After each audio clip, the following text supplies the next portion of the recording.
Hi everybody, welcome to Fast Homebrew. Today I am making a dark ale and I'll follow a recipe this time by Cooper's. So I'm making Cooper's dark ale. So how do you get a Cooper's dark ale? You take your wallet, take out some money, put it down and dark ale. Yes, very good. Okay, we'll try that.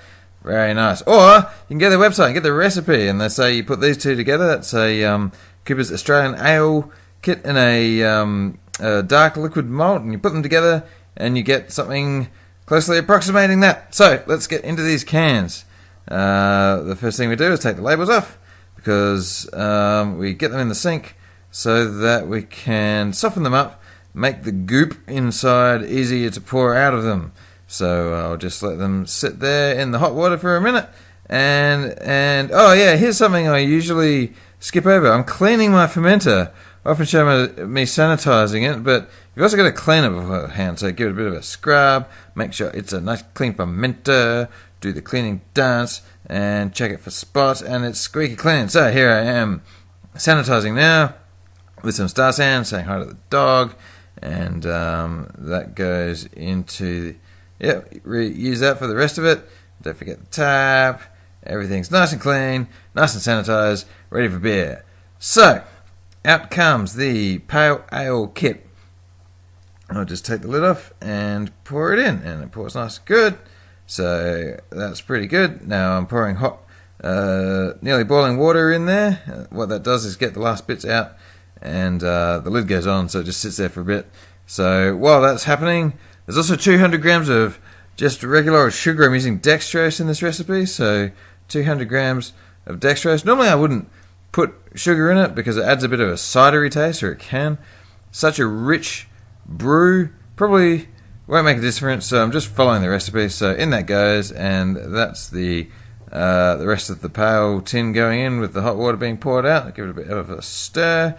Now for the dark malt, and it says only use half of this. So what I'm going to do, I know it's 1.5 kilos. Oh, hang on, need more beer. Money, beer, got it, good, okay. So I know it's 1.5 kilos. What I'm going to do is put it on the scales. There we go. Reset the scales to 0. So now I just need to pour out 750 grams. So I'll just give it a go, a little bit more perhaps, and that's close enough. So there we go. That's about half the can of the dark liquid malt has gone in there. Now you can store this for a little while, month or two.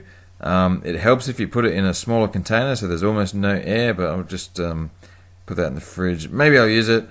Most likely get wasted. Okay, filling up the fermenter with the water to 23 litres. Now this is plan B because I had a bit of a scare with the tap earlier. It started leaking, so if everything starts leaking, I'll transfer it into that as quick as I can, and we'll have a very exciting video. Oh, we won't, because it all went nicely. So, oh, look at this. It's the yeast. Hang on.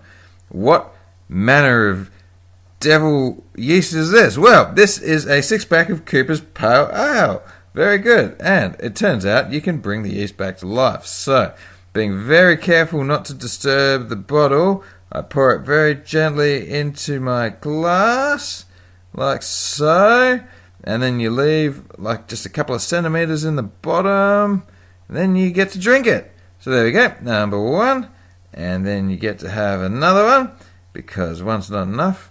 So there's number 2. And 3 follows 2. So there we go again. And finally number 4. So I've got myself 4 bottles with just a couple of centimeters in the bottom of each. Now, this is boiling water, 600 mils. And to that I add 4 tablespoons of, I'm just using sugar. Coopers say just use sugar. I think normally you would use a bit of dry malt, but anyway, that goes in the fridge for half an hour. So I'm just following the instructions, and well, let's cool down a bit.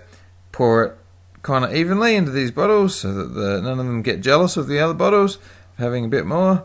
So that's all good. And then I guess Glad wrap comes out. Bit of Glad wrap on each of them. And a rubber band, around she goes. All of them getting good, and then give them a bit of a shake to wake the yeast up. Hey, you yeast, go do your thing. And then into the resurrection chamber they go, and I'll see you on brew day. No, that's a lie. I'm going to wake you up beforehand. Every morning and every evening, and I guess as often as you want, you give me a bit of shake just to make sure they do their job properly. So, back to the present brew day, and here are my 4 bottles of yeast, and they've been puffing away and reactivating, so I've got some yeast on hand just in case it doesn't work, but I'm pretty hopeful of this, so we'll see how it goes. Yeah, so that's actually the whole thing. I've got my 23 litres, all my yeast, mix my ingredients together. Pretty simple recipe, really. Coopers actually make a dark ale kit, but this is the recipe they put on the thing. But anyway, who cares? Thanks for watching the video. I'm full of dark ale. Have a good one.